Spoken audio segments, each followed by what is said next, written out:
لنکا سے جا رہا تھا عرب کی طرف. ہندو ایکسپلائٹ کرے گا, ہماری تہذیب کو ختم کرے گا. آپ کن بندھنوں میں ہمیں باندھ رہے ہیں؟ تو اللہ ایک چانس دے کر دیکھ لینا چاہتا تھا کہ یہ کرتے کیا ہے. 57 سال ہو گئے ہمیں, جو ملک لیا تھا اسلام اسلام اسلام اسلام کی رٹ لگا کر, وہ کہاں اسلام لایا. میں سب سے پہلے عنوان میں 2 چیزوں کی اصلاح کرنا چاہتا ہوں. دیکھیے, بر صغیر کی اصطلاح غلط ہے. بر صغیر تو کسی چھوٹے سے جزیروں کو بھی کہہ دیں گے, چھوٹی خشکی. یہ ترجمہ کیا گیا ہے سب کانٹیننٹ کا. کانٹیننٹ کہتے ہیں بر اعظم کو, بر اعظم کانٹیننٹ. تو اعظم سے نیچے آتا ہے عظیم. یہ بر عظیم ہے ہند, بر عظیم پاک و ہند. آج ہم اسے پاک و ہند کہیں گے, پہلے یہ بر عظیم ہند تھا. یہ غلط لفظ ہمارے ہاں لکھنے میں بولنے میں آ گیا ہے. بر صغیر تو کسی چھوٹے سے جزیرے کو بھی کہہ دیں گے, چھوٹی سی خشکی. یہ بہت بڑی خشکی ہے. یہ بر اعظم ایشیا کا ایک بہت بڑا علاقہ ہے, اس لیے اعظم سے ایک سیڑھی نیچے اتریے تو وہ عظیم ہوتا. یہ بر عظیم ہے, بر صغیر نہیں. اسی طرح مسلمان غیر اسلامی ریاست میں اس میں بھی ایک مغالطہ ہے, گویا کہ دنیا میں کوئی خالص اسلامی ریاست بھی ہے, جبکہ آج دنیا کی تمام مسلمان مملکتیں خالص غیر اسلامی ہیں. تو گویا کہ بنیادی طور پر کوئی فرق واقع نہیں ہوا. مسلم اکثریت کا ملک ہونا اور بات ہے, اور اسلامی ریاست ہونا اور بات ہے. زمین و آسمان کا فرق. بہرحال ان دونوں موضوعات پر میں کوشش کروں گا کہ اپنے خیالات آپ کے سامنے رکھوں, اور مجھے اندیشہ ہے کہ آپ میں بہت سے حضرات میری بعض آراء سے اتفاق نہیں کریں گے, لیکن میں خلوص و اخلاص کا تقاضا پورا نہیں کروں گا, نہ اپنی ذات سے نہ آپ سے. اگر وہی بات آپ سے نہ کہوں اور آپ کے سامنے نہ رکھوں کہ جو میری حقیقی رائے ہے, تو میں چند باتیں رکھوں گا, قبول کرنا نہ کرنا آپ کا کام ہے. دیکھیے, بر عظیم پاک و ہند کے ضمن میں سب سے پہلے تو 2 بدقسمتیوں کو نوٹ کر لی. پہلی بدقسمتی یہ کہ یہ بر عظیم دور نبوت کی سعادتوں سے محروم رہا. دور نبوت میں یہاں تک دعوت اسلام نہیں پہنچی. اکا دکا کوئی لوگ مسلمان ہوئے ہیں. مالابار کا کوئی راجہ تھا جس نے شق القمر کا معجزہ اپنی آنکھوں سے دیکھا تھا. اسے جب معلوم ہوا یہ تو اصل میں ایک عرب میں پیدا ہونے والے رسول کی انگلی کے اشارے سے ہوا تھا, تو وہ ایمان لے آئے. لیکن یہ آئسولیٹڈ واقعات ہیں. بحثیت مجموعی بر عظیم پاک و ہند دور نبوت کی برکات سے محروم رہا. پھر یہ کہ دور خلافت راشدہ کی برکات سے بھی محروم رہا. یہاں اسلام کسی قابل ذکر حیثیت میں آیا ہے دور بنی امیہ میں, وہ بھی کسی دعوت و تبلیغ کے مثبت مقصد کے لیے نہیں, بلکہ ایک انتقام اور بدلے کے لیے کہ کچھ مسلمان تاجروں کا ایک بحری قافلہ جو سرندیپ سے لنکا سے جا رہا تھا عرب کی طرف, اسے یہاں کراچی کے قریب اسے یہاں کے سندھی ڈاکوؤں نے لوٹ لی. اس پر مطالبہ آیا اسلامی مسلمان حکومت کی طرف سے. وہ ملوکیت تھی. اب وہ اسلامی حکومت اس معنی میں نہیں رہی تھی جس معنی میں کہ خلافت راشدہ اسلامی حکومت تھی, کہ جو قیدی ہیں تمہارے پاس رہا کرو اور کمپنسیٹ کرو جو بھی نقصان یہاں ان مسلمان تاجروں کا ہوا ہے. جب اس کے جواب میں بالکل منفی رد عمل موصول ہوا تو پھر چڑھائی کا فیصلہ کیا گیا. گویا کہ یہ ایک سزا دینے کی ایک مہم تھی. بہرحال اس وقت جو اسلام یہاں آیا تھا اس کے کریکٹرز اس اسلام سے کچھ مختلف تھے جو بعد میں یہاں آیا. وہ اسلام جو محمد ابن قاسم کی سرکردگی میں سندھ میں آیا اور سندھ سے آگے بڑھ کر ملتان بلکہ موجودہ پاکستان کے تقریباً پورے نصف علاقے تک پہنچ گیا تھا, فٹ ہلز آف کشمیر تک. تو یہ اسلام خالص عربی اسلام تھا. ملوکیت تو آ گئی تھی لیکن بدویت اور عربیت جو ہے اس کی چھاپ اس پر ابھی گہری تھی. اور اس اسلام میں نہ ابھی فرقے تھے, نہ مسلک تھے, نہ حنفی, نہ مالکی, نہ شافعی, نہ حنبلی. نہ عقائد کے بارے میں بحثیں شروع ہوئی تھیں, علم کلام کی بحثیں ہوئی تھیں. نہ ابھی یونانی فلسفے اور منطق کا حملہ ہوا تھا. ابھی کچھ نہیں تھا. سادہ اسلام. اسلام اپنی اصل سادگی پر برقرار تھا. چنانچہ اس کی قوت تسخیر بڑی زبردست ثابت ہوئی, اور خاص طور پر محمد ابن قاسم جو نوجوان 17-18 برس کا نوجوان اور نہایت نیک اور پاک باز, سندھ کے ہندوؤں نے جو اپنی ایک روایت ہے کہ اس طرح کا آدمی تو کوئی اوتار ہی ہو سکتا ہے. فارسی میں بھی کہا جاتا ہے کہ در جوانی توبہ کردن شیوے پیغمبری است. جوانی کے اس عمر میں بھی کوئی شخص پاک زندگی گزار رہا ہو تو یہ تو پیغمبروں کا طریقہ ہے. اور ہندوستان میں تصور پیغمبروں کا نہیں تھا, اوتاروں کا تھا. تو اسے بھی ایک اوتار سمجھ کر اس کی مورتیاں تراش کر مندروں میں رکھ لی گئیں اور ان کو پوجا جانے لگا. یہی چیز اس کے لیے خطرے کا سبب بن گئی ہے، کیونکہ اب بیک ہوم اسلام کا جو اصل گھر تھا عرب، اس میں ملوکیت آ چکی تھی، اور ملوکیت کبھی اسے برداشت نہیں کر سکتی کہ کوئی اور شخص اتنا پاپولر ہو جائے کہ اسے چیلنج کر سکے، لہذا محمد بن قاسم کو بلایا گیا اور شہید کر دیا گیا۔ اب اس کے بعد ظاہر بات ہے کہ وہ اسلام ریسیڈ کرنا شروع ہوا، واپس آنا شروع ہوا، اس کے کچھ اثرات اس علاقے میں رہ گئے، لیکن اسلام کی واپسی ہو گئی۔ یہ اسلام کا پہلا ورود تھا بر عظیم کی سرزمین پر۔ اس کے بعد اسلام آیا ہے 300 برس بعد، اور اب یوں آیا ہے شمال مغربی سرحدی صوبے میں جو درے ہیں، کوہ سلیمان میں، کوہ ہندو کش اور کوہ سلیمان میں، درہ خیبر ہے، درہ توچی ہے، درہ گومل ہے، درہ بولان ہے، یہاں سے آنا شروع۔ اس اسلام کی خصوصیات کچھ اور تھی۔ ان 300 سالوں میں فقہی مسالک بھی پیدا ہو چکے تھے، حنفی، مالکی، شافعی، حنبلی، ان کے درمیان اختلافات بھی تھے، بحثیں بھی تھیں، مناظرے بھی تھے۔ دوسرے ایک خاص جو ہے تصوف کا فن جو ہے وہ بہت ترقی کر چکا تھا، اور اس میں اکثر و بیشتر وحدت الوجود کا تصور اس کی بنیاد میں موجود تھا۔ تیسری بات یہ نوٹ کیجئے کہ یہاں جو لوگ آئے وہ سب حنفی تھے، اور یہ ترک قبائل ہی تھے در حقیقت، اور ترکوں میں سے بھی غلام لوگ تھے، اسی لیے پہلا خاندان مسلمانوں کا یہاں خاندان غلاماں کہلاتا ہے۔ ترک غلام تھے یہ، جو اپنی ذاتی صلاحیت اور اپنی استعداد کے بنا پر ترقی کرتے کرتے بادشاہت کے مقام تک پہنچے۔ عالم اسلام میں اس وقت 2 عظیم جگہوں پر غلاموں کی حکومت تھی، اور اس سے اندازہ ہو سکتا ہے کہ اسلام میں غلاموں کا فیوچر کتنا روشن ہے۔ ممالک، مملوک، یہ مصر میں حکمران تھے، وہ بھی غلام تھے۔ خاندان غلامہ، قطب الدین ایبک، شمس الدین التتمش، یہ سب کون تھے؟ غلام تھے۔ بہرحال اب جو اسلام آیا اس میں قیادت کی ایک تسلیس پیدا ہو چکی تھی، توحیدی شان نہیں رہی تھی۔ خلافت راشدہ میں قیادت توحیدی تھی، خلیفہ وقت ہی حاکم بھی تھے، خلیفہ وقت ہی مجتہد بھی تھے، عالم بھی تھے، اور وہی سب سے بڑے اللہ والے بھی تھے۔ لیکن اس کے بعد جو اسلام میں قیادت جو ہے مسلمانوں کی 3 شاخوں میں بٹ گئی۔ سیاسی قیادت وہ تو قبائلی عصبیت کی بنیاد پر قائم ہو رہی ہے، تو سیاست تو ہو گئی طاقت کے بل پر، جس کی لاٹھی اس کی بھینس۔ اس کے بعد جو اس دینی قیادت تھی وہ 2 حصوں میں منقسم ہو گئی، علمی قیادت علماء، مفسرین، فقہاء، محدثین، اور ایک ہو گئی صوفیاء کی قیادت۔ تو یہ تھی کیفیت جس میں کہ بر عظیم پاک و ہند میں اسلام وارد ہوا ہے پہلے ورود کے 300 برس بعد۔ اب اس کے 500 برس کے بعد یہاں ایک اور ایلیمنٹ آیا، اور وہ تھا شیعیت کا۔ آپ کو معلوم ہے کہ سن 1000 عیسوی میں پاکستان کا جو علاقہ اس وقت کا ہے یہ عالم اسلام میں داخل ہو چکا تھا۔ شہاب الدین غوری وغیرہ کی حکومت وہاں تک تو تھی، البتہ دہلی پر 1206 میں تخت دہلی جو ہے مسلمانوں کا 1206 میں شروع ہوا۔ بہرحال اس کے بعد ہم کہہ سکتے ہیں کہ 300 برس بعد یہاں پر یہ شیعیت آئی ہے، داخل ہوئی ہے، ورنہ اس سے پہلے خالص سنی اسلام تھا اور خالص حنفی۔ شیعیت کی وجہ سے جو کچھ بھی بعد میں اسلام کو یہاں پر اس تقسیم کی وجہ سے، شیعہ سنی اختلافات کی وجہ سے جو بہت بڑے بڑے نقصانات اٹھانے پڑے، ان میں سے مثلا 2 کا میں تذکرہ کرنا چاہتا ہوں۔ ڈاکٹر امبیڈکر، انہوں نے فیصلہ کیا تھا میں مسلمان ہو جاؤں، گویا کہ یہاں کے اچھوتوں کا مسئلہ وہ اس طور سے حل کرنا چاہتے تھے کہ ہم این بلاک مسلمان ہوں، لیکن جب ان کے بارے میں معلوم ہوا تو پھر وہاں پہنچ گئے کچھ لوگ کہ آپ اس مسلک کو اختیار کریں یا اس کو کریں۔ وہ اسی حیث بحث میں پھر انہوں نے فیصلہ کیا کہ میں کوئی بھی نہیں اختیار کرتا، اگر کوئی ایک اسلام ہے ہی نہیں، اب میں ایک کو اختیار کرتا ہوں تو دوسرے سے میری مخاصمت ہو جائے گی، دوسرے کو اختیار کرتا ہوں تو پہلے سے ہو جائے گی۔ اب اگلا دور آیا، ہندوستان میں انگریز آ گئے۔ یہاں موجود بہت سے غیر مسلموں کو شاید میری باتیں اب کچھ ناگوار گزریں، لیکن کچھ حقائق ہیں جو تلخ ہیں لیکن حقائق ہیں، انہیں سمجھنا چاہیے۔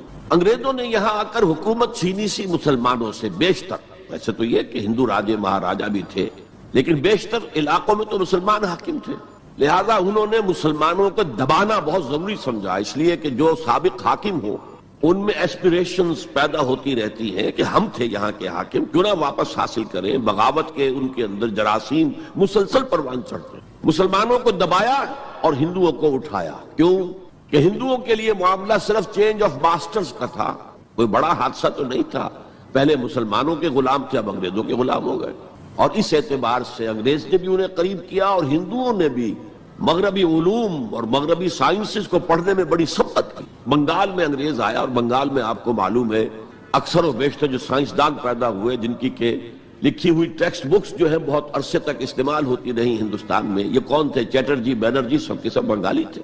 ایک اور بات یہ ہے کہ ہندو اپنے ماضی سے بہت دور آ چکے تھے، ان کا ماضی عظمت والا، آخر اشوک کا دور بہت عظمت کا، چندر گپت موریہ کا دور بہت عظمت کا، وکرمادیتیہ کا دور بہت عظمت کا تھا، لیکن وہ اب بہت پیچھے جا چکے تھے۔ تقریباً مسلمانوں کی آمد کی وجہ سے 1000 سال کا فصل واقع ہو چکا، لہذا تہذیب و تمدن کے لیے بھی، جیسے کہ انہوں نے مسلمانوں کے زمانے میں فارسی پڑھی، فارسی پڑھتے تھے، کوڈ لینگویج فارسی ہے، جیسے کہ پھر بعد میں مسلمان اور ہندو اور سب نے انگریزی پڑھی، ملازمتیں ملیں گے تو انگریزی پڑھنے والوں کو ملیں گی، راستہ کیریئرز کا کھلے گا تو انگریزی پڑھنے والوں کا کھلے گا۔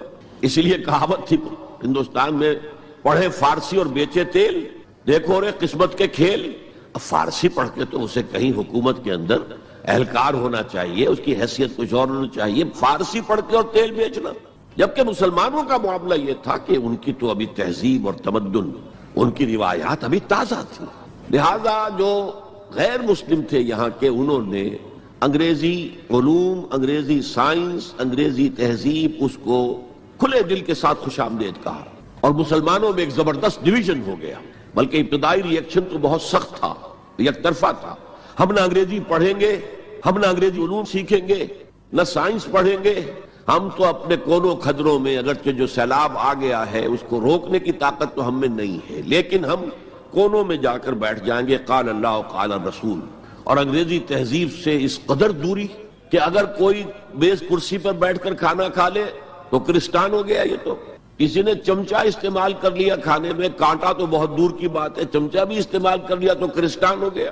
تو اس درجے ری ایکشن تھا علماء کے زیر اثر حلقوں میں، گویا کہ وہ جو گاندھی جی کا فلسفہ تھا نان کوآپریشن، تو مسلمانوں نے انگریزوں کے ساتھ شدید قسم کا naan cooperation from the very beginning شروع کی۔ اس پر سر سید احمد خان نے ان دونوں چیزوں کی مخالفت کی۔ ایک تو انہوں نے انگریزوں کو بتایا کہ دیکھو یہ جو آزادی کی جنگ تھی یہ صرف مسلمانوں کی نہیں تھی، 1857 کی، یہ تو مشترک تھی، تو اس کے اندر کیا سبب ہوا ہے، اس کی وجہ سے آپ مسلمانوں سے بعد محسوس نہ کریں، اور مسلمانوں سے بھی کہا بھائی انگریزی پڑھو، انگریزی علوم حاصل کرو، سائنس پڑھو، سائنٹیفک نالج حاصل کرو، ورنہ تمہاری حیثیت ہندوستان میں کیا رہ جائے گی؟ پلے دار رہ جاؤ گے یا گوشت فروش رہ جاؤ گے، اللہ اللہ خیر صلی اللہ، اور تمہاری کوئی حیثیت نہیں رہے گی۔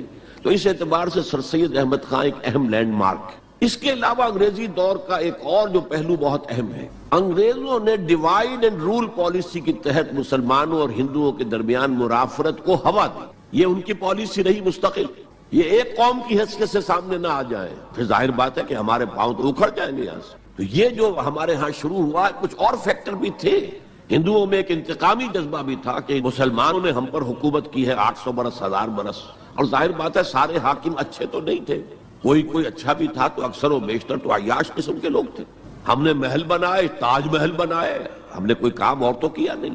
دین کی تبلیغ تو اولیاء اللہ نے کیا، صوفیاء نے کی، کبھی بھی سرکاری سطح پر، حکومت کی سطح پر یہاں تبلیغ اسلام کا اہتمام نہیں ہوا۔ ایک دو ایکسیپشنز ہیں، ایک راجہ گجرات کاٹھیا واڑ کے علاقے کا جس نے کہ تبلیغ کا اہتمام کیا، ایک راجہ کشمیر کا تھا جس نے تبلیغ کا اہتمام کیا، باقی حکمرانوں نے کوئی کوشش۔ آزادی سے قبل متصلاً جو کیفیت پیدا ہو گئی تھی، اس کا ایک اہم فیکٹر یہ تھا کہ مسلمانوں میں ہندوؤں کا ایک خوف پیدا ہو گیا، کیونکہ جو نظام اب بن چکا تھا وہ تو یہ تھا کہ ووٹ کی بنیاد پر فیصلے ہوں گے، ون مین ون ووٹ۔ اس کے اعتبار سے مسلمان اقلیت میں اور غیر مسلم ہندو یہاں اکثریت میں، تو گویا کہ ہمیشہ کے لیے اگر ایک ملک کی حیثیت سے یہ ملک جو ہے تقسیم آزادی حاصل کرتا ہے تو مسلمان غلام ہو جائیں گے، ان کی تہذیب بھی ختم کر دی جائے گی۔ شدھی کی تحریک شروع ہو چکی تھی، ان کا مذہب بھی تبدیل کرنے کی کوشش کی جائے گی۔ میوات کے علاقے میں بڑی زبردست تحریک اٹھائی گئی تھی شدھی کی، جس کا توڑ کرنے کے لیے مولانا محمد الیاس رحمۃ اللہ علیہ سامنے آئے اور تبلیغی جماعت کا انہوں نے سلسلہ شروع کیا۔ یہ اصل میں میوات کے اندر جو شدھی کی تحریک تھی اس کا جواب تھا، اس سے حفاظت مسلمانوں کی۔ تو اندیشہ یہ تھا کہ ہندو ایکسپلائٹ کرے گا، ہماری تہذیب کو ختم کرے گا، ہماری زبان کو ختم کرے گا، معاشی طور پر ہمیں ایکسپلائٹ کرے گا، مفلوج کرے گا، اور اپنی سی کوشش کرے گا کہ ہمارا مذہب بھی تبدیل کرا دے۔ تو مسلمانوں کی ایک قومی جماعت، اگرچہ وہ شروع میں قومی اس کو کہنا غلط تھا، وہ نوابوں، جاگیرداروں نواب زادوں ان کی جماعت تھی مسلم لیگ جو 1906 میں قائم ہوئی. مسلمان عوام کا اس سے ساتھ کوئی نہ رابطہ تھا نہ ان کا کوئی رابطہ عوام کے ساتھ. اس کی جو 1906 سے لے کر 1924 تک کی جد و جہد ہے وہ ساری دفاعی جد و جہد تھی. ہمارے یہ حقوق ہونے چاہیے, ہمیں اس کی ایشورنس دی جانی چاہیے, ہمیں سیپریٹ الیکٹوریٹ دیا جائے, اور یہ کہ اس سے بھی آگے بڑھ کر ہمیں مرکز میں کچھ زیادہ حیثیت دی جائے تاکہ ہماری بھی کوئی حیثیت ہو, کوئی توازن پیدا ہو سکے. بس اسی پر ساری گفتگو گفت و شریر تھی. اور اس کے ضمن میں محمد علی جناح جو ہیں وہ تو پروفٹ آف لو قرار دیے گئے تھے, اتحاد کا پیغام بر. وہ 1906 میں تھے انڈیا میں موجود, مسلم لیگ میں شامل نہیں ہوئے تھے, کانگریس کے رکن تھے. اس کے بعد 1913 میں جا کر مسلم لیگ میں شامل ہوئے ہیں مولانا محمد علی جوہر کے کہنے پر.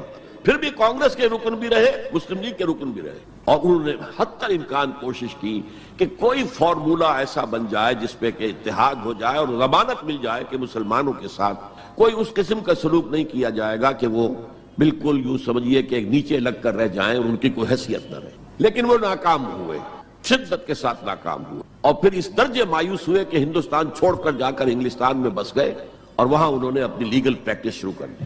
ایس ایم اکرام صاحب جو ایک بڑے مصنف ہیں, آب کوثر, موج کوثر, روض کوثر کے جو مصنف ہیں, وہ اہم ترین کتابیں ہیں 3 مسلم انڈیا کی, political as well as cultural history, ثقافتی جو معاملہ ہے وہ بھی ساتھ ساتھ ہر دور میں کیا اس کا رنگ رہا ہے, اس کو بہت ہی سمجھیے ایک بڑے ماہرانہ انداز میں انہوں نے بہت عمدگی کے ساتھ مرتب کیا ہے. وہ اس وقت آکسفورڈ میں پڑھ رہے تھے, طالب علم تھے, نوجوان. وہ ملے محمد علی جناح سے. اس وقت تک ابھی وہ قائد اعظم کا تو خطاب انہیں نہیں ملا تھا, محمد علی جناح, اور اس نے کہا آپ ہندوستان چھوڑ کے کیوں آ گئے, ہندوستان کے مسلمانوں کو تو آپ کی ضرورت ہے. تو انہوں نے سخت الفاظ کہے تھے کہ ہندو ناقابل اصلاح ہے. یہ اس وقت کی ہندو قیادت پر ان کا تبصرہ تھا. اور مسلمانوں کا حال یہ ہے کہ ان کا کوئی لیڈر مجھ سے صبح جو بات کرتا ہے شام تک ڈپٹی کمشنر یا گورنر تک پہنچا دیتا ہے. تو ایسی قوم کی قیادت میں کیسے کروں. لیکن اصل میں ایک ٹرننگ فیکٹر آیا ہے, turning point in the history of Muslim league movement, and that was 1930. اس میں جو الہ آباد میں مسلم لیگ کا سیشن ہوا تھا اس میں خطبہ صدارت دیا تھا علامہ اقبال نے. علامہ اقبال اس سے پہلے ہندوستان میں ایک سور پھونک چکے تھے کہ اب اسلام کی نشأت ثانیہ کا دور آنے والا ہے, اسلام جو ہے دوبارہ دنیا کے اندر برسر عروج آئے گا. ایک امید افزا صورتحال علامہ اقبال نے اپنی ملی شاعری سے پیدا کر دی. کتاب ملت بیضا کی پھر شیرازہ بندی ہے, یہ شاخ ہاشمی کرنے کو ہے پھر برگ و بر پیدا. سبق پھر پڑھ صداقت کا, شجاعت کا, عدالت کا, لیا جائے گا تجھ سے کام دنیا کی امامت کا. نوا پیرا ہو اے بلبل کے ہو تیرے ترنم سے, کبوتر کے تنے نازک میں شاہی کا جگر پیدا. اور ویسٹرن سیویلائزیشن کو انہوں نے چیلنج کیا تھا. دیار مغرب کے رہنے والوں خدا کی بستی دکان نہیں ہے, کھرا جسے تم سمجھ رہے ہو وہ اب ذرے کم عیار ہوگا. تمہاری تہذیب اپنے خنجر سے آپ ہی خودکشی کرے گی, جو شاخ نازک پہ آشیانہ بنے گا ناپائیدار ہو. کہ یہاں فرسٹ ورلڈ وار کے بعد جو عالم اسلام کی کیفیت ہوئی تھی اس پر کس قدر یاس انگیز, نا امیدی سے بھرا ہوا مرثیہ مولانا حالی نے لکھا تھا. قوم کی زبان اس وقت وہ تھی, قومی شاعر. قومی شاعر جو ہے قوم کی زبان ہوتا ہے. پستی کا کوئی حد سے گزر نہ دیکھے, اسلام کا گر کر نہ ابھر نہ دیکھے, مانے نہ کبھی مد ہے ہر جزر کے بعد دریا کا ہمارے جو اتر نہ دیکھے.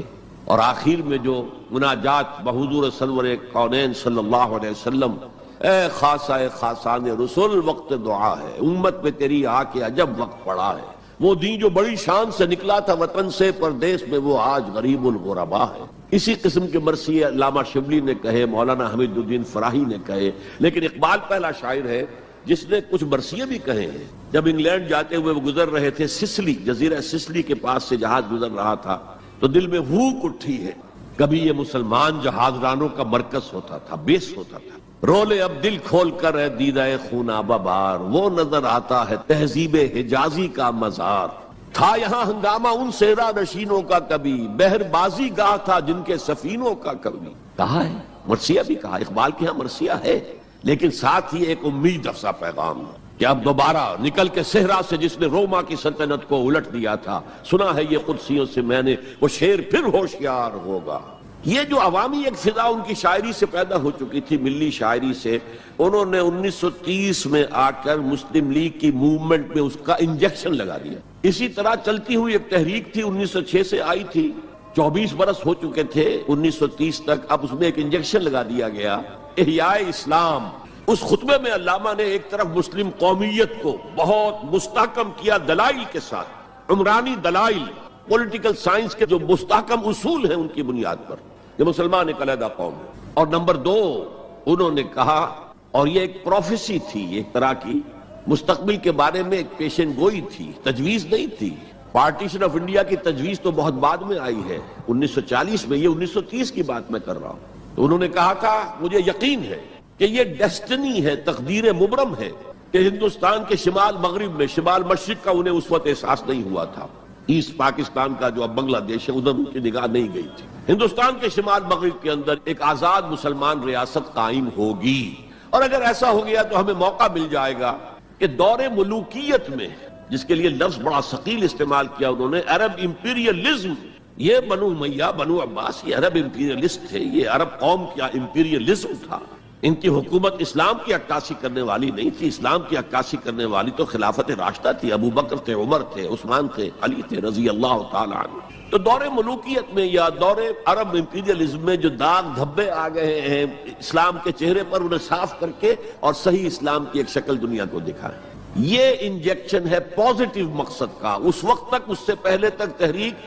صرف ایک منفی جذبے پر چل رہی تھی، ہندو کا خوف، ہندو اکثریت کا خوف، ایکسپلائٹیشن کا اندیشہ، لیکن اب اسے ایک مثبت بنیاد مل گئی۔ 1932 میں قائد اعظم گئے انگلستان، لندن، گول میز کانفرنس میں، جناح صاحب اس میں شریک نہیں تھے اس لیے کہ وہ تو ویسے سیاست کا میدان چھوڑ چکے تھے۔ اس موقع پر پھر علامہ اقبال نے ملاقاتیں کی ہیں جناح صاحب سے، اور وہی انجیکشن ان کو بھی لگا اور انہیں پھر آمادہ کیا کہ آئیں واپس ہندوستان، اور اس انجیکشن کے حوالے سے مسلمانوں نے ہند کو منظم کرے اور جمع کرے۔ تو یہ پھر تحریک پاکستان جو ہے، چونکہ مسلمانوں کے جذبات کے ساتھ اس کی ہم آہنگی، معجزہ ہو گیا کہ مسلم مائنورٹی کے پروونسز نے کس طریقے سے یکجا اور یکسو ہو کر اس موومنٹ کو سپورٹ کیا، حالانکہ انہیں معلوم ہے کہ کسی بھی حساب سے ان کے تو پاکستان میں شامل ہونے کا کوئی امکان تھا ہی نہیں، بلکہ تحریک مسلم لیگ اصل میں مائنورٹی پروونسز کی تحریک تھی۔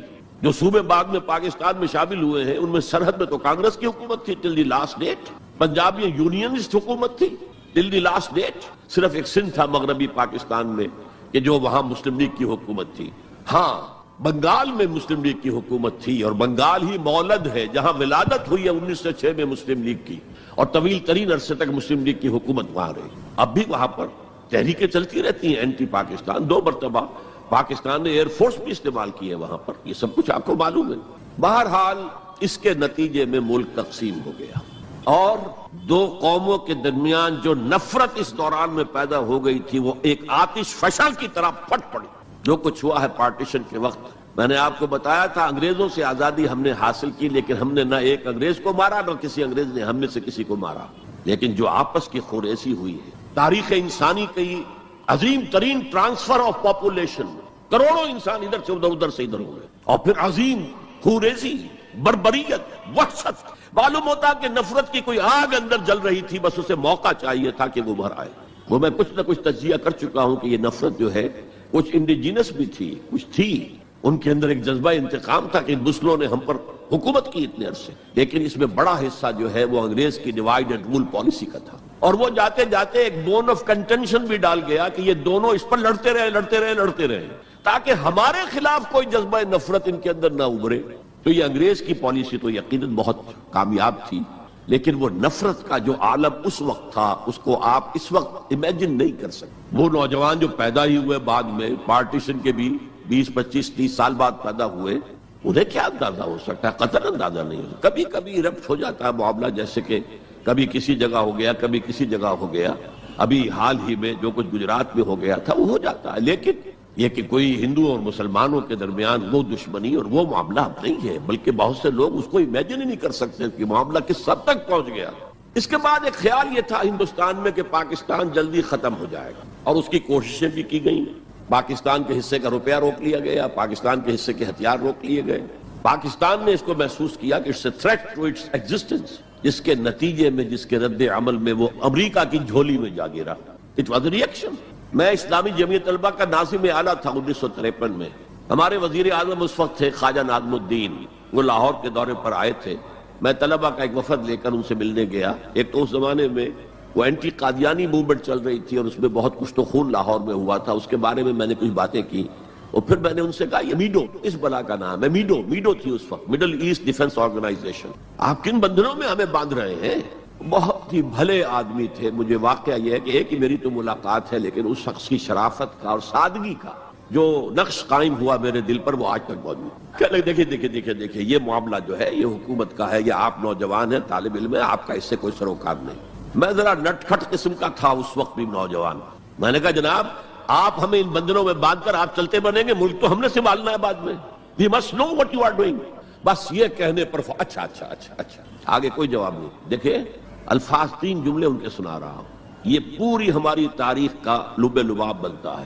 دیکھیے پنڈت جی تو نہیں چاہتے نا کہ پاکستان قائم رہے، پنڈت نہرو، اور ہم اکیلے تو ہندوستان کا مقابلہ نہیں کر سکتے نا، تو ہمیں تو کوئی سہارا چاہیے نا. 3 جملے یہ پاکستان کی فورن پالیسی کا اول روز سے کارنر سٹون ہے. بلکہ یہاں میں ذرا ضمنی طور پر بتا دوں کہ پاکستان کے قائم ہونے اور قائم رہنے میں کتنا بڑا ہاتھ اور کتنا بڑا دخل پنڈت نہرو کا ہے. دیکھیے ایک جینیس شخص تھا ابوالکلام آزاد، جینیس، اس میں کوئی شک نہیں. اور کیبنٹ مشن پلان کا مرتب کرنے والا وہی تھا. کیبنٹ مشن پلان کو مسلم لیگ نے بھی تسلیم کر لیا کہ ہندوستان 3 زونز کے مشتمل ہوگا، آزاد ہوگا، مرکزی حکومت ایک ہوگی، ایک ویسٹرن زون، ایک ایسٹرن زون، ایک سینٹرل زون. یعنی تقریباً وہی جو پاکستان کا نقشہ تھا کہ ایک مغربی پاکستان، ایک مشرقی پاکستان، ایک نیچے بھارت. سینٹرل گورنمنٹ کے پاس فلاں جو ہے یہ اہم ترین چیزیں تو سینٹرل گورنمنٹ کے پاس ہوگی. فورن پالیسی ہوگی، بجٹ ہوگا، مالیات کا معاملہ ہوگا، ڈیفنس ہوگا، یہ ان کے پاس ہوگا، کمیونیکیشنز ہوگی. باقی یہ ریجنز جو ہیں ان کو حق ہوگا وہ اپنے اپنے فیصلے کریں، اپنے معاملات چلائیں، اپنے قوانین بنائیں. ایک شق اس میں ایسی تھی کہ 10 سال کے بعد کسی بھی حصے کو، کسی زون کو سیسیڈ کرنے کا، علیحدہ ہونے کا حق حاصل ہوگا.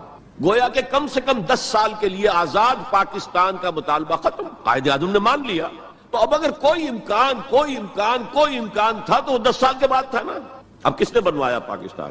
وہ تو چونکہ مولانا آزاد اس درجے بددل ہو چکے تھے، قائد اعظم نے انہیں شو بوائے کہہ کے اتنا جو ہے بددل کر دیا تھا کہ انہوں نے کانگریس کی صدارت چھوڑ دی. تو کہا گیا ان سے آپ صدارت قبول کریں، نہیں. پنڈت جی ہو گئے صدر، اور پنڈت جی سے جب پوچھا گیا کیبنٹ مشن پلان کے بارے میں تو انہوں نے کہہ دیا ایک دفعہ ہندوستان آزاد ہو جائے پھر کون کسی کو علیحدہ ہونے دیتا ہے. بات تو سچی تھی. نکل جاتی ہے جس کے منہ سے سچی بات مستی میں، فقیہ مسند بھی سے وہ رندے بادہ خار. اچھا بات تو سچی تھی لیکن کہنے کی نہیں تھی اس وقت. اس پر فوراً قائد اعظم نے ریورس گیئر لگایا کہ اگر نیت یہ ہے تو پھر ہم نہیں مانتے، وی آر گوئنگ بیک.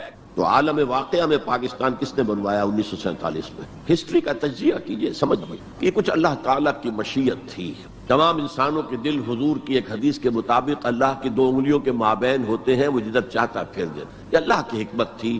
اللہ چاہتا تھا کہ یہ مسلمانان ہند جو کہہ رہے ہیں اللہ ہمیں آزادی دے، انگریز سے بھی دے، ہندو سے بھی دے، تیرے دین کا بول بالا کریں گے، ہم تیرے نبی کا دین قائم کریں گے. تو اللہ ایک چانس دے کر دیکھ لینا چاہتا تھا کہ یہ کرتے کیا ہے. حالانکہ لارڈ ماؤنٹ بیٹن کی تجویز تھی کہ 14 اگست کو انڈیا پہلے اس کی فریڈم ڈکلیئر ہو اور 15 کو پاکستان کی ہو. تاریخ بدل جاتی.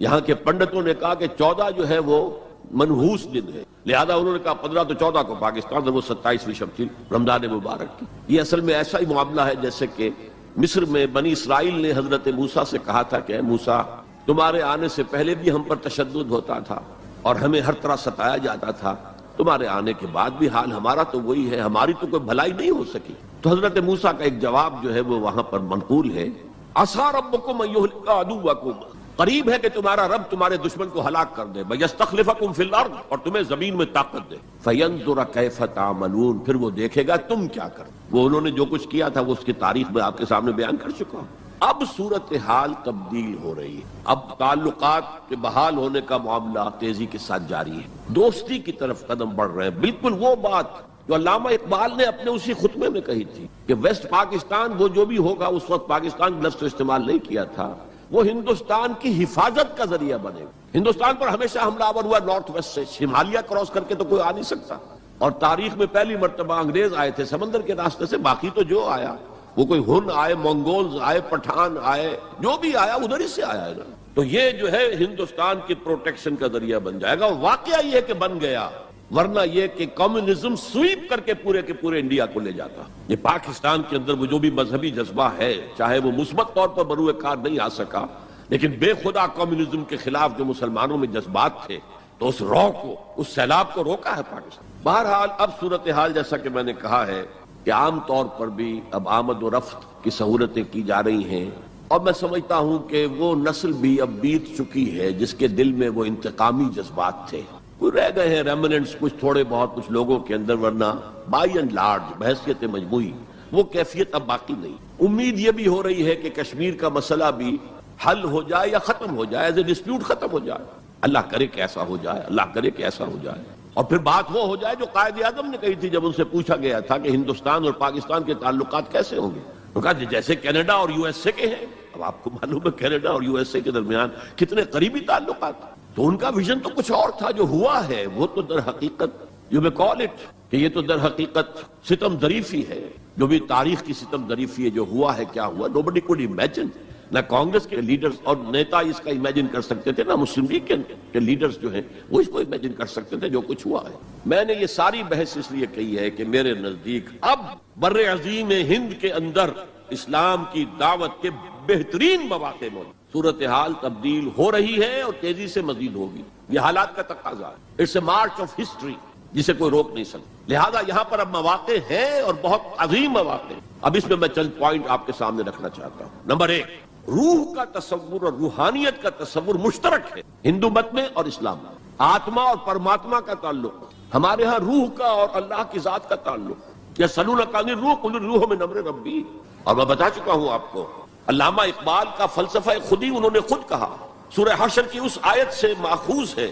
یہ واقعہ بہت اہم ہے علامہ اقبال کی زندگی کا. سید نذیر نیازی جو ان کے قریب بیٹھنے والے ہم نشین لوگ تھے، انہوں نے خود کوٹ کیا ہے ہماری ایک قرآن کانفرنس میں لاہور میں کہ ایک دفعہ میں نے علامہ سے پوچھا کہ کوئی شخص کہہ دیتا ہے کہ آپ کا جو فلسفہ برگزاں سے ہے یا نیٹشے سے ہے، کوئی کسی اور کا جو ہے کوڑی لے کر آتا ہے، جو فلسفہ خودی آپ خود کیوں نہیں بتاتے؟ What is the source of your the philosophy of self؟ فرمایا کہ اچھا کل فلاں وقت آ جانا، میں تمہیں ڈکٹیٹ کرا دوں گا. وہ کہتے ہیں میں خوشی سے پھولے نہیں سمایا کہ یہ میری قسمت ہے، شاعر مشرق حکیم الامت مجھے لکھوائیں گے کہ ان کے فلسفہ خودی کی سورس کیا ہے. وقت معین پر میں آ گیا کاپی پینسل تیار کر کے، اور مجھ سے کہا ذرا قرآن مجید نکال لینا شیلف میں سے. میرے ساری امیدوں پر اوس پڑ گئی کہ مجھے تو خیال تھا ہسٹری آف فلسفی کی کوئی کتاب نکلوائیں گے یا کسی اور فلسفر کی کوئی کتاب نکلوائیں گے. یہ قرآن نکلوایا. کھولو سورہ حشر، پڑھو اس کی آیت، وَلَا تَكُونُوا كَالَّذِينَ نَسُوا اللَّهَ فَأَنسَاهُمْ أَنفُسَهُمْ. ان لوگوں کے مانند نہ ہو جانا جنہوں نے اللہ کو بھلا دیا تو اللہ نے انہیں اپنے آپ سے غافل کر دیا. یہ کون سا اپنا آپ ہے جس سے انسان غافل ہوتا ہے؟ کیا اپنے جسم کے تقاضوں سے غافل ہوتا ہے؟ جسم کو تو بڑا دھو کے اچھے سے اچھے صابن سے دھوئے گا اور جو ہے صاف کرے گا اور اچھے سے اچھی چیزیں اس میں لگائے گا، تیل لگائے گا اعلیٰ، اور سب کچھ کرے گا. ذرا سی تکلیف ہو جائے گی تو بھاگا جائے گا ڈاکٹر کے پاس. کس سے غافل ہے؟ اپنے حیوانی وجود سے غافل ہے کوئی؟ اس کے تقاضوں سے غافل ہے کوئی؟ یہ کوئی اور وجود ہے انسان کا جس سے وہ غافل ہو، وہ اس کا روحانی وجود.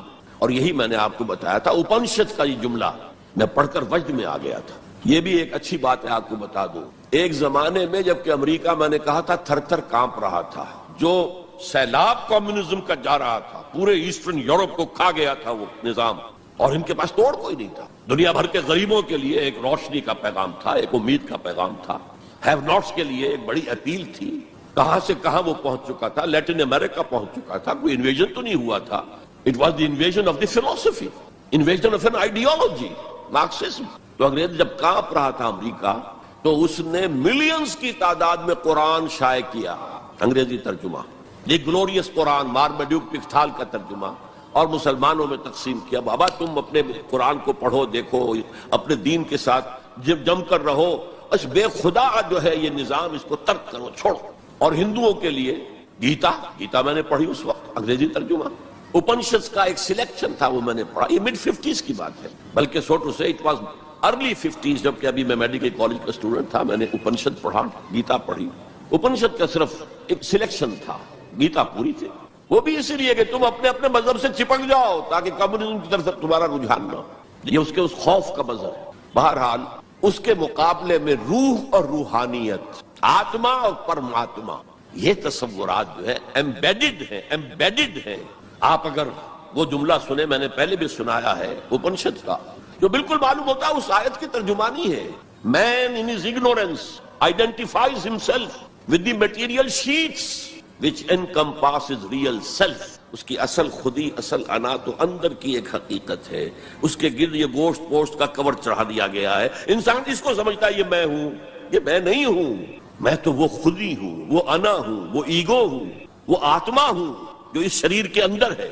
یہ تصور جس قدر سٹرونگ ہے ہندو مت کے اندر، انہیرنٹ ہے اسلام میں بھی، اور آج کی دنیا اسی کے خلاف تو جا رہی ہے. The world is world of matter only. What is beyond matter we don't care. Because وہ ہماری جو ہے حواس خمسہ کی گرفت میں آتا ہی نہیں. ہم اس کو کیسے سٹڈی کریں؟ ہم تو چیزوں کو دیکھتے ہیں، سنتے ہیں، چکھتے ہیں، چھوتے ہیں، سونگھتے ہیں، نتیجے نکالتے ہیں. تو یہ دنیا ورلڈ آف میٹر تو جو ہے ہمارا میدان ہے انکوائری کا، تفتیش کا، تحقیق کا. لیکن یہ کہ وہ ماورائے مادہ، ماورائے طبیعت، میٹا فزکس، اس سے ہمیں کوئی دلچسپی نہیں ہے. خدا یا نہیں ہے، ہوگا. یہ کائنات تو ہے نا، روح کوئی ہے یا نہیں ہے کس نے دیکھی؟ جسم تو ہے نا، آخرت کوئی ہے یا نہیں ہے؟ یہ دنیا تو ہے نا. تو جو ہے، جو واقعہ ہے، جو ریئلزم اسی کا نام ہے، جو ریئل ہے اس پر اپنی توجہ محدود رکھو. جو مذہب کے ایسنس کے خلاف ہے اس مذہب میں ہندو مت اور اسلام مشترک. وہ ایسنس آف مذہب روح اور روحانیت. نمبر 2، ہندو اسکرپچرز کا اگر مطالعہ کیا جائے ان کی اصل زبان میں، اور سملیرٹیز جو ہیں اسلام میں اور ہندوازم میں ان کو واضح کیا دلائل کے ساتھ، حوالوں کے ساتھ، اور ان کو ہائی لائٹ کیا جائے. اختلافات اگر ہیں وہ بھی ہیں لیکن سملیرٹیز کیا کیا ہیں. یہ کام میرے علم میں آیا تھا کچھ عرصے سے. مولانا محمد منظور نعمانی جو لکھنؤ والے ہیں ان کے صاحبزادے کر رہے ہیں، اور مجھے خوشی ہوئی تھی. اب جو کچھ کیا ہے ذاکر نائک صاحب نے، وہ اتفاقی ہے کہ میں ٹیلی ویژن کھولا ہوا تھا، اس میں ان کا پروگرام آیا، میں نے پورا دیکھا ہے. وہ سملیرٹیز بٹوین ہندوازم اینڈ اسلام اب میں اپریشیٹ کرتا ہوں. یہ کام کرنے کا ہے جو ہم نے نہیں کیا بدقسمتی سے.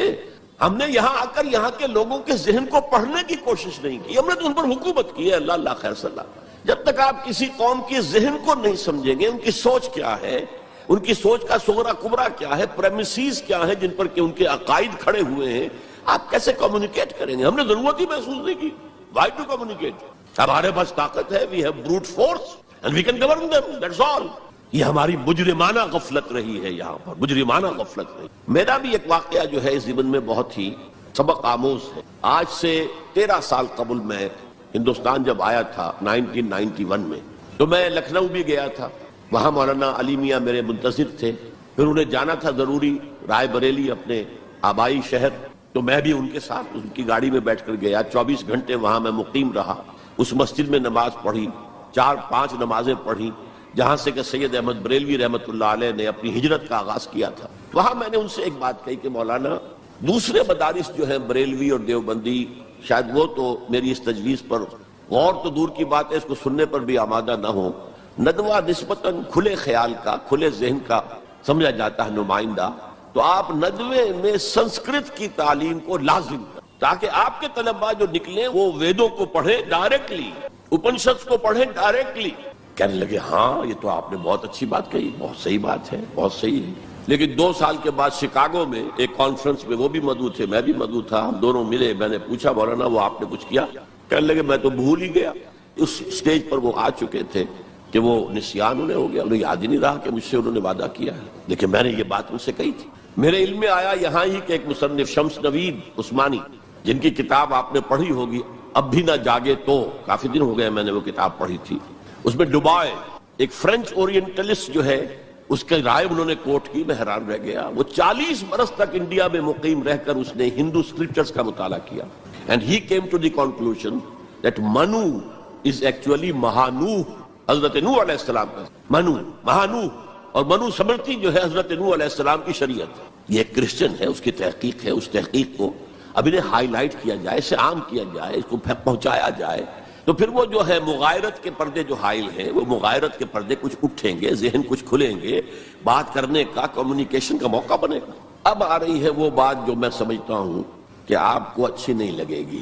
میری رائے یہ ہے کہ کسی بھی صورت میں آپ کو سیکولرزم کی حمایت نہیں کرنی چاہیے. اسلام کی روح سے سیکولرزم کفر ہے، اور وہ اگر واگا کے مغرب میں کفر ہے تو مشرق میں بھی کفر ہے. آپ اس کی پروٹیکشن لینا چاہتے ہیں، اس کی امبریلا کے تحت آنا چاہتے ہیں. یہ آپ کی قومی جو ہے فرار، ورنہ سیکولرزم کس شے کا نام ہے؟ کیا اسلام کسی درجے میں کمپیٹیبل ہے اس کے ساتھ؟ سیکولرزم کا مطلب یہ ہے کہ آپ ایک سرکل بنا لیں، اس سرکل کے اندر ہے پولیٹیکو سوشو اکنامک سسٹم. یہ تو ہوگا، کسی بھی مذہب سے کوئی تعلق نہیں اس کا. عوامی حاکمیت جو بدترین شرک ہے، اس کی بنیاد پر جو پارلیمنٹ آئے، جو کوئی مجلس ملی آئے، جو کوئی کانگریس آئے، وہ جو ہے قانون بنائے. ہومو سیکسولیٹی کو جائز قرار دے، اجازت ہے. ہومو سیکسول میرجز کو رجسٹر کروائے، ٹھیک ہے. It has no reference to any religion whatsoever. ہاں، اس سرکل کے پیری فری پر چھوٹے چھوٹے سرکلز بنا دیجئے.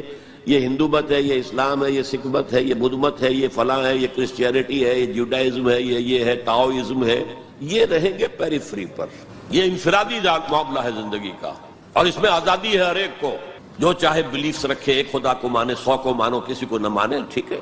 شہری تو ہے وہ، جس طرح چاہے پوجا پاٹ کرے، درخت کو پوجے، پتھروں کو پوجے، بتوں کو پوجے، ایک انسین خدا کو پوجے، جس کو چاہے پوجے. سورج کو پوجے، چاند کو پوجے، جو چاہے پوجے. سوشل کسٹم جو چاہے رکھے. بہرحال ہر ایک کا اپنا خیال ہے. ان چیزوں میں ہر شخص آزاد ہے. لیکن یہ پولیٹیکل سسٹم، دی کریمنل لا جو بھی ہے، پھر اکنامک سسٹم، سود، سیوا، سب جائز ہے. کسی مذہب کے حرام قرار دینے سے ان کو نہیں روکا جائے گا. کسی آسمانی ہدایت کو دلیل کے طور پہ تسلیم نہیں کیا جائے گا. چاہے وہ تورات ہو، چاہے قرآن ہو، چاہے کوئی اور آسمانی کتاب ہو، ہندوؤں کی کتابیں وہ تسلیم نہیں کی جائیں گی. This is not compatible with Islam. How can the Muslims accept it? مجھے حیرت ہوتی ہے. میری یہ بات میں جانتا ہوں یہاں کسی کی سمجھ میں نہیں آئے گی، لیکن یہ کہ بہرحال جیسا کہ میں نے شروع میں کہا تھا، اگرچہ قول تو وہ فرعون کا ہے، لیکن قرآن میں نقل ہوا، قرآن کی آیت ہے، ما اریکم الا ما ارا. میں آپ کو وہی کچھ دکھا سکتا ہوں جو میں خود دیکھتا ہوں، ورنہ میں سنسیئر نہیں ہوں. neither to myself nor to you. I have to be honest. Number 4، قومیت سے بالا تر ہو کر اسلام کی دعوت دی جائے. دو چیزیں گڑبڑ نہ کی جائے. قوم کی خدمت ہے، قوم کے لیے تعلیمی ادارے بنائے جائیں، قوم کے لیے یہ کیا جائے، کوئی حرج نہیں. قوم کی خدمت کرنا بری بات نہیں ہے. ایک مسلمان قوم کو فرعون کی غلامی سے نجات دلانے کے لیے اللہ نے حضرت موسیٰ جیسے پیغمبر کو بھیجا، جنہوں نے جاتے ہی اول وہلے میں پہلی ملاقات فرعون سے ہوئی ہے تو مطالبہ کر دیا، نرسل معنا بنی اسرائیل، ہمارے ساتھ بنی اسرائیل کو یہاں سے جانے دو، ولا تعذبہم، ان پر سختی نہ کرو، ٹارچر نہ کرو، ان پر تشدد نہ کرے، ان پر پرسیکیوٹ نہ کرو. اور اللہ نے حضرت موسیٰ علیہ السلام کے ذریعے سے اس قوم کو نجات دے دی. حالانکہ وہ قوم کیسی ناہنجار قوم تھی، جس نے جیسے ہی سمندر پار کیا ہے یا دریا پار کیا ہے، کچھ لوگوں کو دیکھا بتوں پر اعتکاف کر رہے ہیں بیٹھے ہوئے، کہا ہمارے لیے بھی ایسا بنا دو تاکہ توجہ کا ارتکاز ہم کر سکیں. حضرت موسیٰ نے ڈانٹا، اللہ نے تمہیں کتنی عظمت عطا کی ہے، جو شرک کی دلدلوں سے، کیچڑ سے تمہیں نکالا ہے، اور تم چاہتے ہو دوبارہ اسی کے اندر پھنس جانا. وہی ہے جو قدم قدم پر جھگڑتے تھے حضرت موسیٰ سے. تم نے مروا دیا ہمیں لا کے یہاں صحرا میں، اس سے تو وہاں بہتر تھے ہم، کھانے پینے کو تو ملتا تھا نا. بہرحال اللہ نے من و سلوہ اتار دیا، ایک چٹان سے 12 چشمے جو ہے وہ برآمد کر دیے، کھاؤ پیو. اور پھر وہ اتنی ناہنجار قوم تھی کہ جب قتال کی بات کہی گئی کہ اب تلوار ہاتھ میں لو اور داخل ہو جاؤ فلسطین کی زمین میں، کوڑا جواب، فَذْهَبْ أَنْتَ وَرَبُّكَ فَقَاتِلَا إِنَّا هَاهُنَا قَاعِدُونَ. ہم تو یہاں بیٹھے ہیں، ٹس سے مس نہیں ہوں گے، جاؤ تم جاؤ، تمہارا رب. فَذْهَبْ أَنْتَ وَرَبُّكَ فَقَاتِلَا إِنَّا هَاهُنَا قَاعِدُونَ. یہ معاملہ جو ہے قومی خدمت بری شے نہیں ہے، لیکن کچھ لوگ ایسے ہونے چاہیے کہ جو اس قومی تصورات سے بلند تر ہو کر انسانی سطح پر اسلام کی دعوت دیں. وہ جو ہم پڑھ چکے ہیں، وَلْتَكُن مِّنكُمْ أُمَّةٌ يَدْعُونَ إِلَى الْخَيْرِ وَيَأْمُرُونَ بِالْمَعْرُوفِ وَيَنْهَوْنَ عَنِ الْمُنكَرِ وَأُولَٰئِكَ هُمُ الْمُفْلِحُونَ. تم میں سے ایک جماعت ایسی ہونی چاہیے، ایسی وجود میں آنی چاہیے جس کے صرف 3 کام ہو: دعوت الی الخیر، دعوت الی القرآن، اور وہ دعوت بھی 3 لیول پر، بالحکمت والموعظۃ الحسنۃ وجادلھم باللتی احسن، اور نیکی کا حکم دو، بدی سے روکو. اور صرف وہی لوگ فلاح پانے والے ہیں جو یہ کام کریں گے. دی گریٹر مسلم امہ جو اپنا مقصد بھول چکی کہ ہمیں اس کے لیے برپا کیا گیا تھا، ان سے فلاح کا وعدہ نہیں ہے. اولئک ھم المفلحون، حصر کا انداز ہے، اسلوب ہے، صرف وہی لوگ ہوں گے جو فلاح پائیں گے. اس لیول پر ضرورت ہے ایک جماعت کی، اور اس کے ضمن میں سب سے زیادہ اہمیت ہوگی اسلام کے سسٹم آف سوشل جسٹس کو ایمفیسائز کرنے کی. So emphasize the system of social justice. یہ ہے اسلام جو پیغام دیتا ہے. یہ کسی قوم کے لیے نہیں ہے، پوری نوع انسانی کے لیے ہے. انسان کو آزادی دیتا ہے. میں بتا رہا تھا کہ وہ جو تلوار ہے، جو میں اس کو مثال دیا کرتا ہوں، یہ ایسی چکی ہے جو ایک طرف آٹا پھینکتی ہے، ایک طرف پھینکتی ہی نہیں. ادھر آٹے کے ڈھیر لگ رہا ہے، ادھر آٹا ہے ہی نہیں. تو اب کیا ہوا؟ تلوار نے ادھر کاٹا، عیاشی، بدماشی، فضول خرچی، نمود و نمائش پہ پیسہ خرچ کرنا، جس سے آگ لگ جائے ہیو ناٹس کے دلوں کے اندر، پھر ان میں محبت پیدا ہوگی آپ کے لیے، یہ نفرت پیدا ہوگی، عداوت پیدا ہوگی، بغض پیدا ہوگا. اور دوسری طرف جو بھوکے ہیں وہ حیوانوں کی سطح پر آ جائیں گے، وہ گویا کہ beasts of burden، وہ انسان نہیں رہتے. They are at a lower level than the human beings. They become like animals. اور حدیث نبوی ہے کہ قاد الفقر ان یکون کفرا، فقر جو ہے وہ تو قریب ہو لے آتا ہے انسان کو کفر کے. دنیا نے تیری یاد سے بیگانہ کر دیا، تجھ سے بھی دل فریب ہے غم روزگار کے. یہ روزی کا جو غم ہے، کہاں تجھے پوجے، کہاں تیری عبادت کرے، کہاں تجھ سے لو لگائیں. ہمیں 2 وقت کی روٹی کے لیے، اور وہ بھی سوکھی سی کچھ ملتی ہے، اور دن کتنی پورے دن بھر کی کمر توڑ دینے والی مشقت ہم کرتے ہیں. تو اسلام کی دعوت جو ہے، نمبر 1 یہ قومیت سے بالا تر ہونی چاہیے، گڑبڑ نہ کرے، ایک ہی جماعت یہ دونوں کام نہ کرے، ورنہ سمجھا جائے گا کہ یہ بھی اصل میں اپنی قومی بالا تری اور بالا دستی کے لیے کام کر رہا ہے. اپنی پرائرٹیز فکس کر لے، اگر اسلام کے لیے کام کرنا ہے تو قومی سطح سے بالا تر ہو جائے اور اصولی سطح پر اسلام کی دعوت دیں، اور اسلام کے system of political justice, social justice, economic justice کو نمایاں کریں.